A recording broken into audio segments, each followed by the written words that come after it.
Hey Fernie, it's Thursday.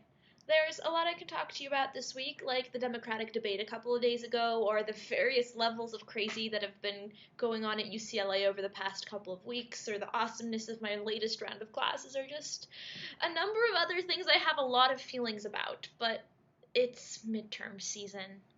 I've already done a bunch of procrastinating today, and I really don't want to use this video as an excuse for further procrastination, so today's video will be about human motivation, which is also the name of the class I have my closest midterm for. In this class, we've covered a few different theories about motivation, that is, the forces within us human beings that compel us to pursue the goals that we do ultimately pursue, as opposed to the goals that we do not ultimately pursue. Most of these are pretty simple and straightforward, and more or less sound exactly like what they are.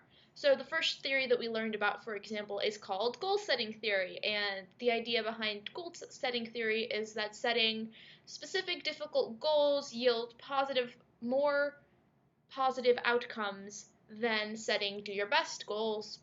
And this has actually been demonstrated in a number of studies that I'm not going to link to because I am too lazy to look them up right now. The intuitive reasoning behind this is none of us really knows what it means to do our best, so in lieu of a specific goal, we probably won't put in as much effort as we can.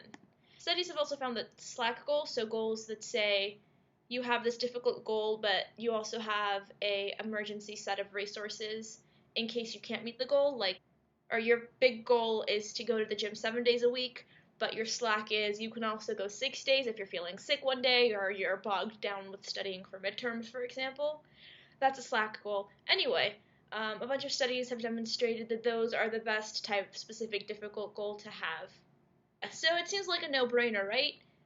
Let's just set specific difficult goals with a little bit of slack for all the things that matters. We can do this in schools, we can do this in workplaces, but there are some drawbacks. So specific difficult goals in the workplace are definitely correlated with higher performance, but they also contribute to really short-sighted, narrow, short-term focus when it comes to decision making.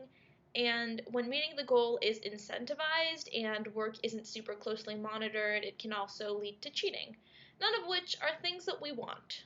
So you may remember that in the video made a couple weeks ago in which I took you on my first day of school with me, I mentioned that I wasn't feeling super motivated about my motivation class, but I've since reconsidered. It might not be the most sciencey of the psych classes that I've taken so far, but it'll probably be one of the more useful. In our most recent class, we talked about implicit theories of intelligence.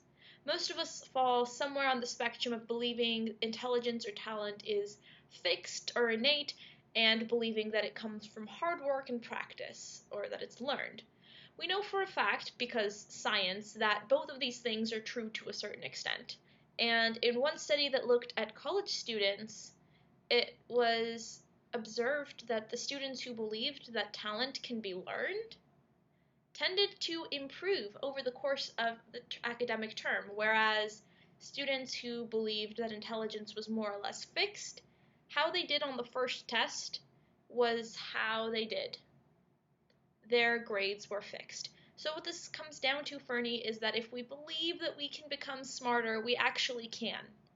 So hopefully I will get better at this as time goes on. Fernie, I hope you're feeling better, and I will see you on Monday, hopefully in person.